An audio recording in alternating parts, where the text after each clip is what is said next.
ደሞ አንድ ነገር ልንገርሽ ታማኝነት መልክ ቢኖረው ኖሮ እሷን ነበር የሚመስለው ጭራሽ መልክ ቢኖረው እሷ እኮ ሰው ለመምሰል እንኳን ሜካፕ መቀባት አለባት ሶሲ በቃሽ ካሁን በኋላ በሷ ጉዳይ አልታገስሽም እሺ ይኸውልሽ እስካሁንም ዝም ያልኩሽ ለዛች ምስኪን እናትሽና እንደ አባት ላሳደገኝ አባትሽ ነው እኔም እኮ ለአንተ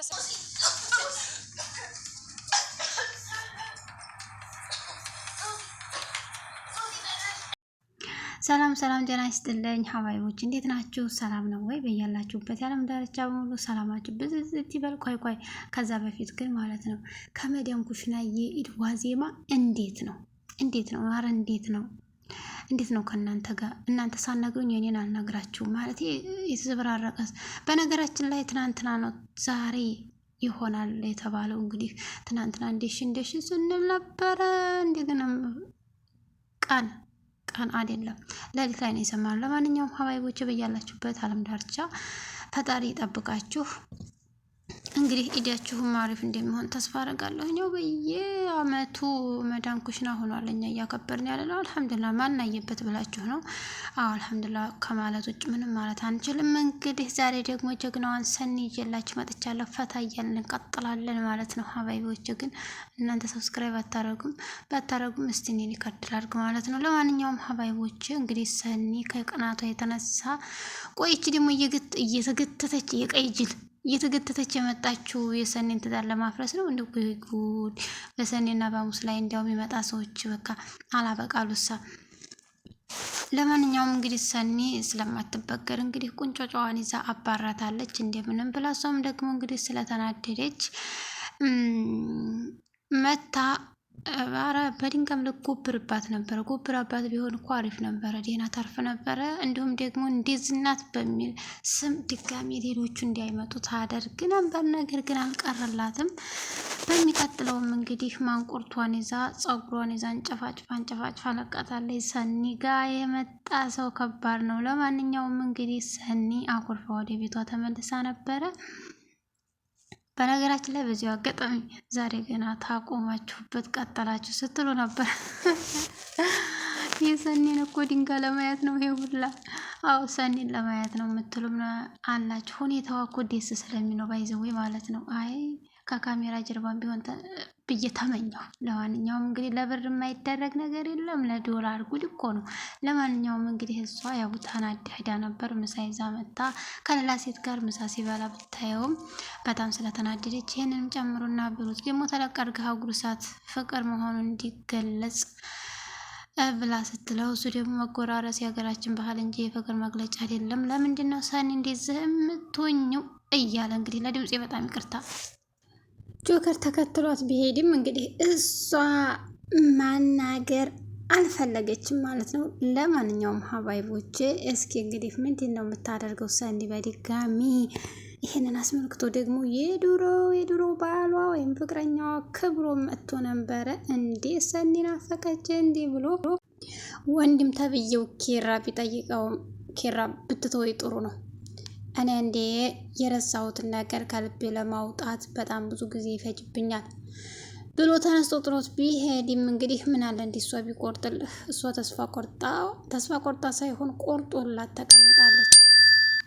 እንዴ እሷ እንደምትሆን ተስፋ አደርጋለሁ ብሎ እሱም ቢያዝንበትም እንግዲህ በሌላ በኩል ደግሞ የገዛቱ እንግዲህ በፍቅር ተጎርታ የገዛ ጓደኛዋን ለከፈይ ብላ አይጓደኛ ምን አለ ለአንድ ቀን ዝም ብትል። ከዛም እንግዲህ ከትንሹ ያልተቀረፈ ነገር ብዙ ተሰርፋ ከደረሰ ነገሩ በጣም ይከራል ብላ በማሰብ እሷም ነግራታለች። ነገር ግን ክያ በመናገሯ በነገረቻት ነገር ተደስታለች። ነገሮችን ማቅረፍ እችላለሁ ብላ አስባበታለች። ነገር ግን እንግዲህ አጋጣሚ እሷ ትፈንክተው ሌላ ሰው የፈንክተው እያስታመመችው ትገኛለች። ዋሽ ያለችውን ፍቅረኛ እንዴት ነው ነገሩ? ድሮም እኮ ለመቁረጥ ሳይሆን ነገሩን ለማሳካት ሳይሆን አይቀርም እኮ ነገሩ እንደነገራችሁኝ ያልሽ የነበረው። በሌላ በኩል ደግሞ እንግዲህ ጽናት እሷም እሱም አይን እየተያዩ የሚያውቁትን ነገር በሆዲያቸው ይዘን ላውራ ወይስ ላውራ ይቅር እየተባባሉ እነሱም ባልና ሚስት ቁርስ እየበሉ ነበረ። ነገር ግን ደግሞ እሷ የሚያዘችው ነገር አለ፣ እሱም የሰማው ነገር አለ። ቆይ ነገ አይ በትንሹማ እንደዚህ መበገር የለብኝም። ቆይ በሷ ወሬማ የሆነ ነገር ብዬ ትዳሬ ላፈርስ እያለ እሱም ሳጋምጧል። እሷም ደግሞ እንግዲህ የሆነ ነገርማ ሳትነግረው አቀርም ለዛ ነው እያለች በሆዷ ወሬያቸውንና ቁርሳቸውን ቀጥለዋል። ለማንኛውም እንግዲህ ሶሲ በሰው ትዳር ገብታ እሷን እንዲያገባት በማድረጓ ቢያውቁባትም አላቋረጠችም፣ ተስፋ አልቆረጠችም። አሁንም ሲጀመር የድስት ፈቅፋቂ ሳይሆን አንተ የሚገባህ የቤት ሰራተኛ ሳይሆን በጣም ስማርት አፍቃሪ ይገባሃል ብላ በማሰብ እሷም ደግሞ እኔው ነኝ ያለች ትመስላለች። ነገር ግን ደግሞ እንዲህ ምንም ብላ ኪራና ጽናትን አፋታ እሷ ለማግባት ወይም ደግሞ ያሰበች ትመስላለች። ግን የተሳካላት አይመስለኝም። እየተነጋገሩ በቆዩበት ጉዳይ እየደወለችበት ቢሆንም ማናት ብላ ብትጠይቅም ሚስት ተብዬ ጽናት፣ ነገር ግን አይ ሶሲ ናት ብሎ ቢዘጋብ ለምን ታነሳዋ? ለምን ትዘጋዋለህ? አንሳላት፣ ምንም ችግር የለውም አንሳላት። አይ በር ታች ቁማለች እዛው ጠብቄ ስላልኳት ቢልም እየፈራ ቢሆንም በቃ ሄደህ አግኝታት ና ቶሎ ቡና አፍልቼ ቆይሃለሁ ተብሎ ቢሄድም ነገር ግን እዛ ሄዶ የተፈጠረው ነገር ከባድ ነበር። እንግዲህ ጽናትና ኪራን አፋታ እሷ ለማግባቷ ምክንያቱ ወይም ደግሞ የመፈለጓ በጣም ከመፈለጓ የተነሳ እንዴ ቆየህብኝ ሳ ብትለው አይ ከባለቤቴ ጋር ቁርስ እየበላሁ ነው ምን ነበር ብሎ ሲጠይቃት አይ ቁርስ እየበላሁ ነው ማለት እኮ ብቻ ይበቃ ነበረ። ለምንድን ነው ከባለቤት የምትለው? አውቃለሁኝ ከጽናት ባለቤት ጋር እየበላሁ አውቃለሁ። ሰርግ ላይም እኮ እያለሁኝ ድሬ ያለህም እኮ አውቃለሁኝ። ሚስትህም ደግሞ ጽናት እንዲሆነችም አውቃለሁ። ለምን አስፈለገ? የቅናት መንፈስን እንደዛ መሆኑን ካወቅሽ ታዲያ ምን ያመላልስሻል? እንደ ድራድሪ ብሎ ቢላትም እኔ አንተ እንዳትጎዳ ስለፈለኩኝ ነው እንጂ አንተ ጋር መምጣት ፈልጌ አይደለም። እንደ ድሮ አይደለሁም፣ ተቀይሬያለሁ። ሁሉ ጊዜ ሰው አንድ አይነት ባህሪ አይኖረውም። እድሜው በጨመረ ቁጥር የተቀየረ ባህሪ ሊኖረውም ይችላል፣ እውቀትም ሊኖረው ይችላል፣ ሊያቅምና ተጥፋቱ ሊመለስ ይችላል። ለምንድን ነው እንደዚህ የምትለው ብላ ብትልም ሊቀበላት አልቻለችም። ሲጀመር አንተ የምታስበው እኮ በራስህ ቅንጭላት ሳይሆን በሚስትህ ቅንጭላት መሆኑ እኮ እየታወቀ አንቺ ጋር ዝቁሚ ስለ ሚስቴ ማውራት አልፈልግም፣ የፈንጠሽበትን ንገሪኝና ለሄዲ ብሎ እሱም ደግሞ በተናደድ አንደበቱና አካውንትሽን ስጭኝና እናትሽ ብር ስላከችልሽ ትራንስፈር ላድርግልሽ እና ለዚህ ብቻ ነው የመጣው። ነገሩን መስማት ፈልገህ ነው እንጂ እኮ ሲጀመር አካውንቱን ላኪልኝና በዛ ትራንስፈር አድርግልሻለሁ ብለህ ነበረ። ሲጀመር አንቺ ከማዛግ ውጭ ምን የሚሰማ ነገር አለሽ? ሶስተኛ አይነህን ልከፍትልህ ነው። ሌላ ምን አደርግልሃለሁኝ? አይ ምንም አልነግርህም። ለነገሩ ትልቅ ውሳኔና ትክክል ነው ያደረገው። እውነቱን ማወቅ መራራ ቢሆንም ደግሞ ማወቅ ስላለብህ ነው። እውነቱን ደግሞ አለማወቅ ህመም አለው ትልና እንዴ ልጅቱማ ዛሬውን እኮ ባሏ ለማድረግ ያሰበ ትመስላል። ምንም የተለየ ነገር የምትነግርኝ የለሽም። ስለ ጽናት ብቻ ነው ትነግርኝ የምትፈልጊው። ስለዚህ እሱን ደግሞ አቅሻለሁኝ። እስኪ የፈለግሽውን በይ። መጀመሪያ አንቺ ድራማ ስለማያልቅ ድራማሽን ቋጭልኝና አሁን ወደ ስራ ያለህድ። እኔ አንተን ትዳር ምን አደርገዋለሁኝ? ሲጀመር የንጹህ ሚስት ገመና ነው እንጂ እኔ ስላንተ ስለምጨነቅ ነው። ምን አስጨነቀሽ? እንደተጨነቅልኝ እኮ አላለሽም። ዝም ብለሽ እንዴ ድራድሬ ትሰሪያለሽ እንጂ ለምንድን ነው ሲጀመር የምትጨነቂው?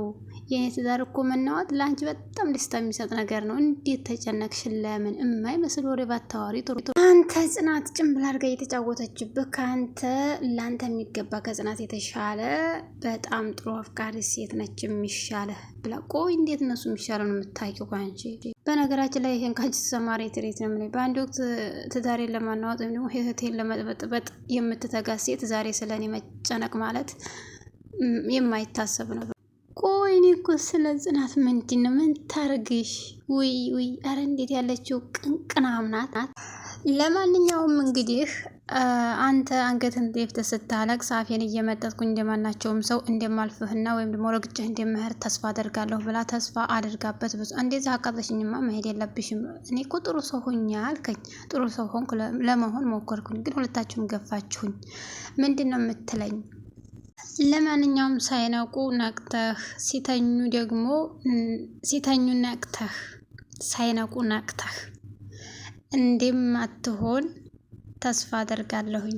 ለማንኛውም እንግዲህ እሷ ምናልባት ተጀርባ እውነት ሊኖራት ይችላል። ነገር ግን ደግሞ የትኛዋ በጊዜ ራሷን ታስተካከለች እንደማታገኛ ተስፋ እናደርጋለን። ነገር ግን ይሄ የምትለው ነገር ሁሉ እውነት ከሆነና በእርግጥ እውነት ነው። ነገር ግን ደግሞ ልጅቷ የምታስተካከለው ከሆነ ሚስት ተብዬቱ እሷ እንደለፈለፈች ትቀራለች ማለት ነው። ሲጀመር በትንሹ ያልታመነ በትልቁ ሊታመን አይችልም በሚል ተረት ተርቶባታል። እሷም ደግሞ እንግዲህ ያው ከዚህ በፊት ያደረገችው በጣም ያረመኔ ስራ ሊያሳምናት የትኛውም ሰዎች ሊያምኗት አልቻለችም። መጨረሻዋን አምና ወይ ለመሆኑ ምን አይነት ማስረጃ ይዘሽ ነው እንደዚህ የምትይው ብሎ እሱም ሲጠይቃት እሷም ደግሞ ለማሳየት ለማየት ፈቃደኛ አይደለም እንጂ ለማሳየት እኮ ነው ዝግጁ ነኝ ማስረጃውን ብላ ልታሳየው ብትል አልፈልግም፣ እዛው ያዥ፣ እዛው አንቺ እንደፈለግሽ አደርጊው። ያው እንደሚቆጨው ብትነግረውም እንግዲህ ሚስቱም ቡና ፍልታ ብትጠብቀውም እንደፈራሁት አቃጥላ ገድል ሰዳልኛል አለች ብላ እሷም ደግሞ እንግዲህ ያው ጉድ ስትር አንበሳ እኮ የራበው አንበሳ ምግብ አይመርጥም ብላ ትነሳና እስከ ዛሬ ታግሻት የለ ዛሬ የራሴን ውሳኔ ወስናለሁ። ማንም የማያውቀው ውሳኔው ደግሞ ምንድነው? እንግዲህ እንደማጥንት በርበሬ አጥናታለች። በመጨረሻም ከበርበሬው በኋላ ሴትየቱ ራሷን ተሳተች በኋላ ተነሳች የሚለውን በነገራችን ላይ አንዳችን የቆፈር ነው ጉድጓድ ሁላችንም እንደሚሆን ግልጽ ነው። እሷም እዛው ታፍና እንግዲህ ገላጋዎችም እዛው ታፍነው ነበረ። ምንድን ነው የሚፈጠረው የሚለውን በሚቀጥለው እናያለን። ሌላው ነገር ደግሞ አስቂኝ የሆነው ነገር ደግሞ የሀናና የሽማግሌው ነገር። በሌላ በኩል እንግዲህ እሌኒ ያዛገቻት ምሩ እንግዲህ ባሏን ልወስድ በደፋ ጥልም የምትለው እሌኒ እሌኒ አይክፋትሽ እንደው አይችሽን ነበር መቁረጥ። ለማንኛውም እንግዲህ ሰራተኛዋ እያባበለቻት እያስናናቻት ትገኛለች። እንግዲህ እሱም ደግሞ ከሷ ውጭ ከምሩ ውጭ ወደ ውጭ እሷን ታያት የሆነ ጊዜ ላይ ትሄዳለች ብሎ በማሰብ እሷም ደግሞ እንግዲህ አቃጥና ሲበቃት ትሄዳለች። እንግዲህ ተዋላ የመጣ አይናወጣ ነው የሚሆነው። ለማንኛውም እንግዲህ ወደ ሀና ስንራመድ ማለት ነው። አይ ሀና እንዲሁ የሀና ጀግንነት ወሬነት የምር በጣም ፈታ የምታደርገው ሰውየው እንግዲህ ከዚህ በፊትም አባት ነው ብላ የሚላትን ነገር ስትታዘዝ ነበረ። በዛ ላይ ደግሞ የቢሮ ባለቤት ነው፣ ያለቃዋ አለቃ ነው፣ አለቃዋም ኪራ ነው። እንግዲህ እሷ የተባለችውን ነገር እንዲ አባትም ስታገለግል በነበረች በሰዓት እሱ የሚጠይቃት ሌላ ነው፣ ሴተኛ ምናምን። ለማንኛውም ነገር እሷ እምቢ ባለችው ከዛ በኋላ ሁሉንም ችላ በተቀመጠችበት ሰዓት ለኪራ ብትናገርም አርፈሽ ስራሽን ስሪ ከማለት ውጭ አንድም ነገር አላላትም። ነገር ግን አንድ ቀን ቢመጣ እንዴ ሰውዬ እንዴ በዚህ እድሜው እንዴት ነው በመቁረቢያው እኔ ጋር ምንድነው ነገሩ ብላ አንዴ በጥፊ ያጠልቅጣበታል። ይመቻት። አንዳንድ ጊዜ ገንዘባቸው ሰው ይገዛል እስከሚመስላቸው ድረስ ሽማግሌ ሆነው እንደ ሕፃን ስራ የሚሰሩ ሰዎች እንዲያሉ ለማስገንዘብ ይመስለኛል። ጥሩ ነገር ነው። አለቃውም እንግዲህ ነይ ቀፊኝ ሳሚኝ ምናምን ሲል እሷም ደግሞ እኔ አላደርገውም ብሎ ማነው ብላ እሷ ሊተኩስባት ብሎ ነበረ። እንዴ ይሄ ነገር እኔ ላይ ብላ ብታስብም ማነው ሀና እሱ ስለታወረ ሊተኩስባትም ስለነበረ እንግዲህ የታወረ ሰው ነው ሴት ላይ ሊተኩስ የሚመጣው። ለማንኛውም እሷ እጮሃለሁ እንዳለችው ጮኸች። እንግዲህ ኪራ ከነ ወንድሙ ቢሄድላትም ምን እያደረጋችሁ ነው? አንቺ ጋር በኋላ እናወራለን ከሰውየው ዘንድ ልሄድ ብሎ ቢሄድም እንግዲህ የተፈጠረውን ነገር አይታችኋል ብዬ ተስፋ አደርጋለሁኝ። ኪራ መጀመሪያ ላይ በአእምሮ ቃል ለማናገር ቢሞክርም ነገር ግን ሰውየው ትንሽ ወረድ ያለ ስለሆነ ግልምጥምጡን አውጥቶ ይነግረዋል ማለት ነው። ይኸውልህ ነገ ስራህን አታገኘውም፣ ከዚህ ቢሮ ብንብለህ እሷም አንተ መጥፋት ትችላላችሁ ብሎ ሰውየውን ቢናገር ምንም ችግር የለውም፣ እኔ በፈጣሪ እጅ ነው እንጂ ያንተ ቢሮ ስላለ አይደለም፣ ስራ ያለው ያንተ ቢሮ ብቻ አይደለም ይልና እንግዲህ ከነ ቅንጭላቱ ከነ እግር ጥፍሩ ይነግረውና ኪራ ሰውየውም ተነስቶ ይሄዳል። እኔ የምለው እንዴት ነው ስራው ተቋረጠ? ቢሮአቸው ተዘጋ ወይስ እንዴት ነው? ሰውየውን አሳሰሩት? እንዴት አይነት ሰዎች መታሰር አለባቸው ሲጀምር ማለት ነው። እነዚህ የሸበቱ ህፃን የእውነቴን ነው የሸበቱ ህፃን ማለት ነው። እንደነዚህ በገንዘብ ሆዳቸውና ህሌናቸው የተሞላ የሰው አስተሳሰብ የሌላቸው ሆዳሞች መጥፋት አለባቸው ሲልም ተናግሯል ኪራው። በጣም አሪፍ። እንደዚህ አይነትማ ቢሰሩ በጣም ነበር ተቀባይነት የሚኖራቸው። ለማንኛውም ቀጣው ምን ይመስላል? ሰኒ እንዴት ነው ከባሏ ታረቀች ታረቁ ወይ የሚለውን ነገር አብረን እናያለን። መልካም